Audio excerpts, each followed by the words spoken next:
இப்ப உங்களுக்கு ரொம்ப பிடிச்ச ஒரு வேலை கிடைச்சிருச்சு. இல்லனா நீங்க பல வருஷமா ஆசைப்பட்ட அந்த ஒரு லைஃப் ஸ்டைல் ஒரு வழியா அமைஞ்சிருச்சுன்னு கொஞ்சம் கற்பனை செஞ்சுக்கோங்க. இப்போ நீங்க நிஜமாவே எந்த கவலையும் இல்லாம ஒரு நிரந்தரமான சந்தோஷத்தோட இருக்கீங்களா? ம், கண்டிப்பா. ஆ, பல பேருக்கு அந்த சந்தோஷம் நிரந்தரமா இருக்காது. ஆமா. அதுதான் உண்மை. இத கொஞ்சம் ஆழமா யோசிச்சு பாத்தீங்கன்னா, அந்த பிரச்சனை உங்க வாழ்க்கையிலயோ இல்ல நீங்க அடைஞ்ச வெற்றியிலயோ இல்ல. உங்க எதிர்காலத்த கணிக்கிற மூளையோட அந்த அடிப்படை வடிவமைப்புல தான் இருக்கு. கரெக்ட். இத பத்தி தான் இன்னைக்கு நாம இந்த ஆழமான அலசல்ல பேச போறோம். பிரேனா வீஸ்ட் எழுதின சில முக்கியமான உளவியல் கட்டுரைகளை ஆதாரமா வச்சு நம்ம எண்ணங்கள் எப்படி நிஜத்தை உருவாக்குது, நாம ஏன் சில நேரங்கள்ல நம்மள நாமே அழிச்சுக்கிறோம் அப்படிங்கறத பத்தி தான் நம்ம விவாதிக்க போறோம். சரி, இத கொஞ்சம் விரிவா பார்ப்போம். கண்டிப்பா. எண்ணங்கள் தான் ஒரு மனிதனோட உலகத்தை உருவாக்குதுன்னு சொல்றதுக்கு ஏதோ ஒரு மேடை பேச்சு போலவோ இல்ல ஒரு தத்துவமா இருக்கே, இதுல நிஜமாவே அறிவியல் இருக்கா? இது வெறும் தத்துவம்லாம் கிடையாது. இது முழுக்க முழுக்க மனித பரிணாம வளர்ச்சியோட ஒரு ஆழமான பயாலஜிக்கல் உண்மை. அதாவது உயிரியல் உண்மைன்னு சொல்லலாம். இதை நாம மனித இனத்தோட வரலாற்றுல இருந்து தான் தொடங்கணும். ஓ, அந்த அளவுக்கு பின்னாடி போகணுமா? ஆமா. டாக்டர் யுவால் நோவா ஹராரி எழுதின கேப்பியன்ஸ் புத்தகம் ஞாபகம் இருக்கா? அதுல அவர் ரொம்ப ஆச்சரியமான ஒரு வரலாற்று உண்மையை சொல்றாரு. ஒரு காலத்துல இந்த பூமியில ஹோமோசேப்பியன்ஸ் ஆகிய நாம மட்டும் வாழல. ஹோமோ நியாண்டர்தாலன்சிஸ், ஹோமோ எரெக்டஸ் அப்படின்னு குறைஞ்சது 6 வகையான மனித இனங்கள் இருந்துச்சு. ஓஹோ, 6 வகையான மனிதர்கள் இருந்தாங்களா? ஆமா. ஆனா இன்னைக்கு நாம மட்டும்தான் உயிரோட இருக்கோம். அதுக்கு காரணம் என்னன்னு பாத்தீங்கன்னா, நம்ம மூளையில ஏற்பட்ட ஒரு குறிப்பிட்ட பரிணாம வளர்ச்சி தான். அதுதான் ப்ரீஃப்ரண்டல் கார்டெக்ஸ் அப்படின்னு சொல்லப்படுற நம்ம மூளையோட முன்பகுதி. ஓ, அதாவது நிஜத்துல இல்லாத ஒரு விஷயத்த மனசுக்குள்ள கற்பனை செஞ்சு பாக்குற திறன், சரியா? மிகச்சரி. இப்போ ரொம்ப சிக்கலான விஷயங்களை சிந்திக்கவும் கற்பனை செய்யவும் இந்த ப்ரீஃப்ரண்டல் கார்டெக்ஸ் தான் நமக்கு உதவி செஞ்சுது. இந்த கற்பனை திறனால தான் நம்மால ஒரு சமூகம், பணம், சட்டம், விவசாயம் அப்படின்னு கண்களுக்கு தெரியாத ஆனா நிஜத்துல செயல்படுற பல விஷயங்களை உருவாக்க முடிஞ்சது. பணம் கூட ஒரு கற்பனை தான் இல்லையா? ஆமா, எல்லாரும் நம்புறதுனால அதுக்கு மதிப்பு இருக்கு. அதனால எண்ணங்கள் தான் நிஜத்தை உருவாக்குது அப்படிங்கிறது ஏதோ ஒரு செல்ஃப் ஹெல்ப் புக்ல வர வாசகம் கிடையாது. அது நம்ம மரபணுவிலேயே பதிஞ்சிருக்க ஒரு அறிவியல் உண்மை. நம்ம மூளைக்குள்ள நடக்கிற அந்த சின்ன சின்ன ரசாயன மாற்றங்கள் தான் இந்த ஒட்டுமொத்த உலகத்தையே கட்டமைக்கிற அபாரமான சக்தி கொண்டவை. இது கேட்கவே ரொம்ப ஆச்சரியமா இருக்கு. ஆயிரக்கணக்கான வருஷங்களா மனிதர்கள் அவங்க மனசுக்குள்ள கற்பனையா உருவாக்குன ஒரு உலகம்தான் இன்னைக்கு நாம பாக்குற இந்த பெரும் சமூகமா மாறி இருக்கு. கரெக்ட், அதுதான் நிஜம். சரி, இப்போ எனக்கு ஒரு முக்கியமான கேள்வி வருது. நம்ம மூளையோட எண்ணங்கள் தான் இந்த உலகத்தையே உருவாக்குது, நமக்கு தேவையானதை நாமே சிந்திச்சு உருவாக்க முடியும் அப்படின்னா ஏன் நம்மள பல பேர் சந்தோஷமாவே இல்ல? நீங்களே சுத்தி பாருங்க. எல்லாத்தையும் அடைஞ்சவங்க கூட ஏதோ ஒரு மனக்குறையோடு தான் இருக்கிறாங்க. நாம எங்க தப்பு செய்றோம்? இப்போ இங்க கவனிக்க வேண்டிய சுவாரஸ்யமான விஷயம் என்னன்னா, நம்ம மூளை எப்படி எதிர்கால வெற்றியை கணிக்குது அப்படிங்கிற அந்த சயின்டிபிக் மெக்கானிசம் தான். நம்ம மூளை அடிப்படையில ஒரு ப்ரெடிக்ஷன் என்ஜின், அதாவது எதிர்காலத்தை கணிக்கிற ஒரு கருவி. ஆனா அதுக்கு ஒரு மிகப்பெரிய பலவீனம் இருக்கு. என்ன பலவீனம் அது? எதிர்காலத்தை கணிக்க அது கடந்த கால டேட்டாவை மட்டும்தான் பயன்படுத்துது. அதுக்கு இதுவரைக்கும் தெரிஞ்ச அல்லது அனுபவிச்ச விஷயங்களை மட்டும் வச்சுதான் எதிர்காலத்தை பார்க்க முடியும். அது எப்படி செயல்படுதுன்னு ஒரு சின்ன உதாரணம் சொல்ல முடியுமா? நிச்சயமா. இப்போ எதிர்காலத்துல எது நடந்தா நாம சந்தோஷமா இருப்போம்னு நம்ம மூளை தப்பா கணிக்குது. உதாரணத்துக்கு, உங்களுக்கு ஒரு பெரிய ப்ரொமோஷன் கிடைக்க போகுதுன்னு வச்சுப்போம். சரி, ப்ரொமோஷன் கிடைக்குது. அப்போ உங்க மூளை எதை கற்பனை செய்யும்? அந்த ப்ரொமோஷனால கிடைக்க போற அதிக பணம், அந்தஸ்து, ஒரு புது கார், இந்த மாதிரி நல்ல விஷயங்களை மட்டும்தான் அது தனக்கு தேவையானபடி சிமுலேட் செய்யும். ஏன்னா அதுதான் அதுக்கு வேணும். ஆமா, நாம அப்படிதானே யோசிப்போம். ஆனா நிஜத்துல அந்த பதவியால வரப்போற கூடுதல் வேலைப்பளு, ஸ்ட்ரெஸ், தூக்கமின்மை, குடும்பத்தோட டைம் ஸ்பெண்ட் பண்ண முடியாதது, இதெல்லாம் அது ரொம்ப வசதியா மறைச்சிடும். ஓஹோ, அதாவது நாம ஒரு குறிப்பிட்ட இலக்க அடைஞ்சிட்டா, ஒரு குறிப்பிட்ட வேலை கிடைச்சிட்டா, இல்லனா கல்யாணம் ஆயிட்டா ஒரு நிரந்தரமான சந்தோஷமான இடத்த அடைஞ்சிடுவோம் நாம நம்புறோம். ஆனா நிஜத்துல அந்த இடத்துக்கு போன பிறகுதான் தெரியுது, மூளை நமக்கு காட்டுனது வெறும் பாதிப்படம் தானு. சரியா சொன்னீங்க. இதையே உளவியல்ல அரைவல் ஃபேலசி அப்படின்னு சொல்றாங்க. அதாவது வெற்றி அப்படிங்கிறது ஏதோ ஒரு இலக்க அடைஞ்சிட்டு அங்கேயே நிரந்தரமா தங்கிடுறது அப்படிங்கிற ஒரு மாபெரும் மாயை தான் இது. புரியுது. நீங்க அந்த இடத்த அடைஞ்ச உடனே உங்க மூளை உருவாக்குன அந்த தப்பான கற்பனைக்கும் அங்க இருக்கிற நிஜத்துக்கும் இடையில ஒரு பெரிய கேப் இருக்கும். அந்த இடைவெளி தான் உங்களுக்கு ஒரு வெறுமையை கொடுக்குது. எனக்கு இது எப்படி தோணுதுன்னா, ஒரு படத்தோட தரத்தை அந்த படத்தோட கிளைமேக்ஸ மட்டும் வச்சு எடை போடுற மாதிரி இருக்கு. இப்போ ஒரு படம் 2.5 மணி நேரம் ஓடுது. அதுல பல எமோஷன்ஸ், ட்விஸ்ட், கஷ்டங்கள், சந்தோஷங்கள் எல்லாமே இருக்கு. கரெக்ட்.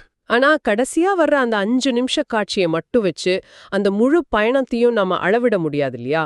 அதுபோலதான் ஏதோ ஒரு எதிர்கால தருணத்தையோ அல்லது வெற்றியையோ மட்டும் வச்சு ஒட்டுமொத்த வாழ்க்கையும் நம்ம அளவிட முடியாதுன்னு சொல்ல வரீங்க. மிக அருமையான ஒப்பீடு. கிளைமேக்ஸ் அப்படிங்கிறது ஒரு முடிவு, ஆனா படம் அப்படிங்கிறது ஒரு பயணம். நாம இப்ப என்ன செய்றோம் தெரியுமா? என்ன செய்றோம்? எதிர்காலத்துல என்றோ ஒரு நாள் வரப்போற அந்த 5 நிமிஷம் சந்தோஷத்துக்காக இன்னைக்கு இருக்கிற இந்த 2.5 மணி நேர வாழ்க்கையை துளைச்சிக்கிட்டு இருக்கோம். நாம எப்பவுமே ஏதோ ஒரு இலக்க நோக்கி வேகமா ஓடிக்கிட்டே இருக்கோம். ஆனா உண்மையில நாம ஓடிக்கிட்டு இருக்கிறது வெற்றியை நோக்கி இல்ல, மரணத்தை நோக்கி தான் அப்படிங்கறத நம்ம உணர்றதே இல்ல. அது ரொம்ப ஆழமான ஒரு உண்மை. ஆமா, இலத்தியல் அப்படிங்கிறது வெறும் மைல்கற்கள் தான்.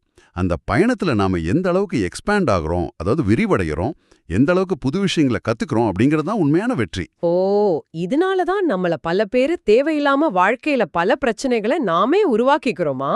ஏன்னா அந்த இலக்க அடைஞ்ச பிறகு வெறுமை வந்துடுமோ அப்படிங்கிற பயம் ஒரு பக்கம், நிஜமாவே அமைதியா வாழ பயப்படுறது இன்னொரு பக்கம். 100க்கு 100 உண்மை. நாம அமைதியா இருந்தா நம்மள நாமே ஃபேஸ் பண்ண வேண்டியிருக்கோம் அப்படிங்கிற ஒரு பயம் நம்ம ஆழ் மனசுல இருக்கு. இது ஒரு வகையான அவாய்டன்ஸ் டெக்னிக். அதாவது தப்பிக்கிற மனநிலைன்னு சொல்லலாமா? எக்ஸாக்ட்லி. அதனால தான் உண்மையான சேலஞ்சஸை சந்திக்க பயந்துகிட்டு நாமே சில கற்பனை பிரச்சனைகளை உருவாக்கி அதிலே எப்பவுமே பிஸியா இருக்கிற மாதிரி காட்டிக்கிறோம். ஆஹா, எதிர்காலத்தை நம்பி எந்த பிரயோஜனமும் இல்ல. நம்ம மூளை நம்மள முட்டாளாக்குது. எதிர்காலம்ங்கிறது ஒரு மாயை, வெற்றி அப்படிங்கிறது இறுதி இலக்கு இல்ல, அது ஒரு பயணம். அப்படின்னா நம்ம கையில இருக்கிறது இன்னைக்கு இப்போ நடக்கிற இந்த தருணம் மட்டும்தான். அப்படி என்றால் இந்த அன்றாட நாளை நம்ம தினசரி வாழ்க்கையை நம்ம எப்படி அமைச்சுக்கணும்? இதுதான் ரொம்ப ரொம்ப முக்கியமான பகுதி. வரலாற்றுல வெற்றி பெற்ற மேதைகள், கலைஞர்கள், சயின்டிஸ்ட்னு எல்லாரையும் எடுத்துக்கோங்க. அவங்க எல்லார்கிட்டையும் இருந்த ஒரு பொதுவான சீக்ரெட் என்ன தெரியுமா? ஒரு குறிப்பிட்ட தினசரி வழக்கம், அதாவது ருட்டீன். ஒரு நிமிஷம், ருட்டீன் அப்படின்னாலே அது ரொம்ப சலிப்பானதுன்னு தானே நம்ம நினைக்கிறோம். தினமும் ஒரே நேரத்துல எழுந்து ஒரே வேலையை செய்யறது அப்படிங்கிறது ஒரு ரோபோட் மாதிரி வாழ்றது இல்லையா? கிரியேட்டிவா இருக்கிறவங்க அப்படி வாழ மாட்டாங்களே. இதுல எங்க சுவாரஸ்யம் இருக்கு? அதுதான் நாம செய்யற மிகப்பெரிய தப்பு. உளவியலாளர் ராபர்ட் தாயர் பத்தி ரொம்ப அழகா விளக்குறாரு. இப்போ நம்ம மனநிலை, அதாவது மூட் அப்படிங்கிறது எப்படி உருவாகுதுன்னு நினைக்கிறீங்க? இன்னைக்கு ஒரு நல்ல விஷயம் நடந்தா நம்ம சந்தோஷமா இருப்போம், கெட்டது நடந்தா சோகமா இருப்போம்னு தானே எல்லாரும் நினைக்கிறோம். ஆனா அது உண்மை இல்ல. நம்ம மனநிலை அப்படிங்கிறது நம்ம சிந்திக்கிற ஒற்றை எண்ணங்களால உருவாகிறது கிடையாது. நாம எவ்வளவு தூங்குறோம், எவ்வளவு நேரம் பிசிக்கலா மூவ் ஆகுறோம், என்ன சிந்திக்கிறோம் அப்படிங்கிற நம்ம தொடர்ச்சியான பழக்க வழக்கங்களால தான் நம்ம அடிப்படை மனநிலையே உருவாகுது. ஓ, இங்கதான் விஷயம் ரொம்ப சுவாரஸ்யமாகுது. இத நான் இப்படி புரிஞ்சுக்கிறேன். ஒரு தப்பான எண்ணம் திடீர்னு எனக்கு வந்துட்டா அத என்ன நிரந்தரமா பாதிச்சிடாது. ஆனா அந்த தப்பான எண்ணத்தை தொடர்ந்து சிந்திக்கிற அந்த பழக்கம் தான் என்ன அழிக்குது. கரெக்ட். நீங்க சொல்றத பார்த்தா ஒரு நாள் நான் சோகமா இருக்கிறது தப்பு இல்ல, ஆனா தினமும் சோகமா இருக்கிறதே ஒரு வழக்கமா மாத்திக்க கூடாது இல்லையா? நிச்சயமா. தினசரி வழக்கம் அப்படிங்கிறது நம்ம மூளைக்கு நாம கொடுக்கிற ஒரு பாதுகாப்பான அடித்தளம். இப்போ ஒரு குழந்தை எடுத்துக்கோங்க. தினமும் ஒரே நேரத்துல சாப்பிடுறது, ஒரே நேரத்துல தூங்குறது குழந்தைங்களுக்கு ஒரு பாதுகாப்பான உணர்வை தருது. ஆமா, குழந்தைங்க ரூட்டீன் மாறினா அழ ஆரம்பிச்சிடுவாங்க. அதே வழக்கம் பெரியவர்களால நமக்கு ஒரு பர்பஸ் கொடுக்குது. நம்ம நர்வஸ் சிஸ்டம் எப்பவுமே ஒரு ஃபைட் ஆர் ஃப்ளைட் ரெஸ்பான்ஸ்ல தான் இருக்கும். அதாவது ஒரு பயத்திலேயே தான் பரிணாமம் அடைஞ்சிருக்கு.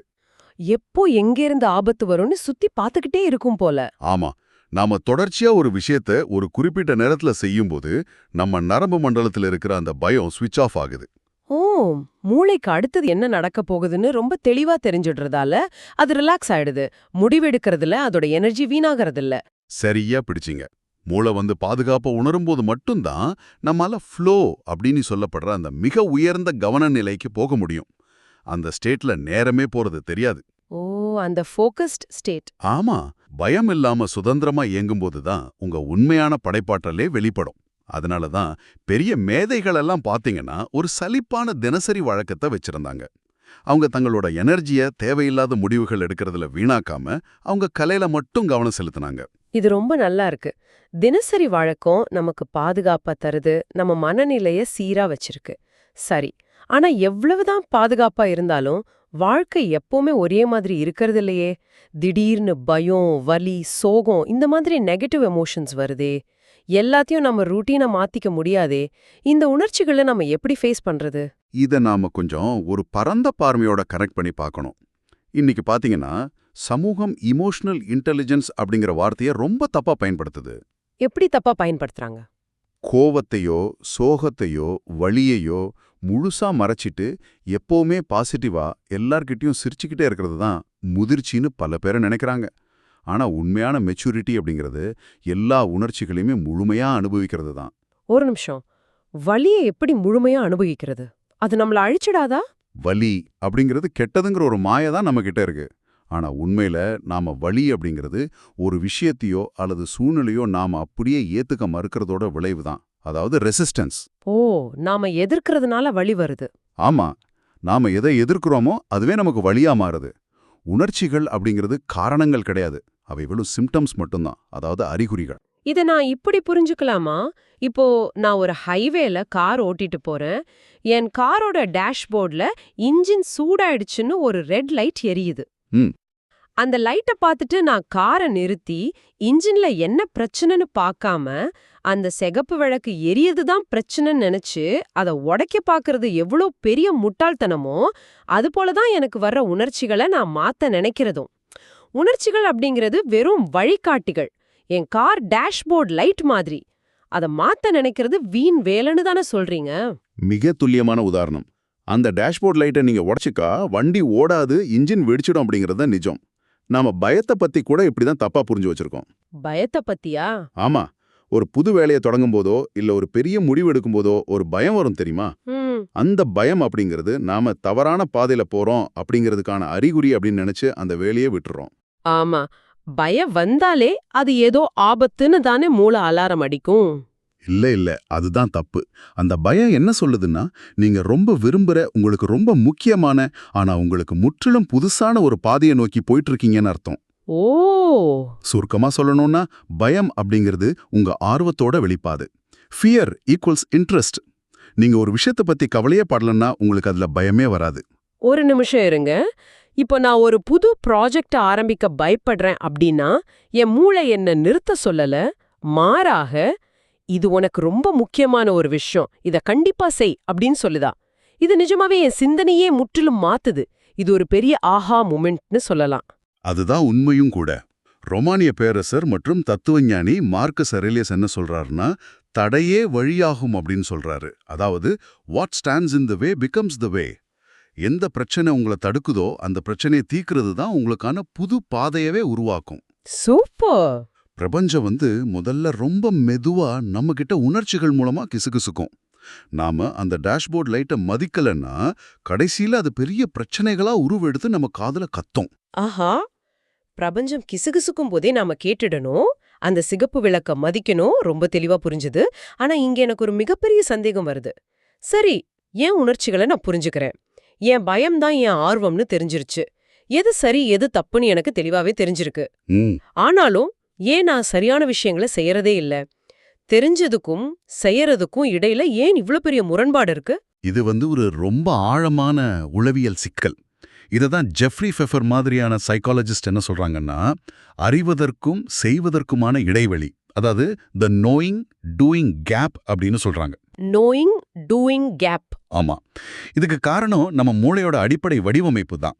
மனித மூளை எப்பவுமே ஒரு கம்ஃபர்ட்டை மட்டும்தான் தேடுற மாதிரி வடிவமைக்கப்பட்டிருக்கு. புது விஷயங்களை செய்ய அதுக்கு ரொம்ப அதிகமான எனர்ஜி தேவைப்படும். அதனால அது அந்த பழைய சௌகரியமான இடத்துலயே இருக்க தான் விரும்பும். சரி, இப்போ இந்த சௌகரியத்தை தாண்டி நாம எப்படி செயல்படுறது?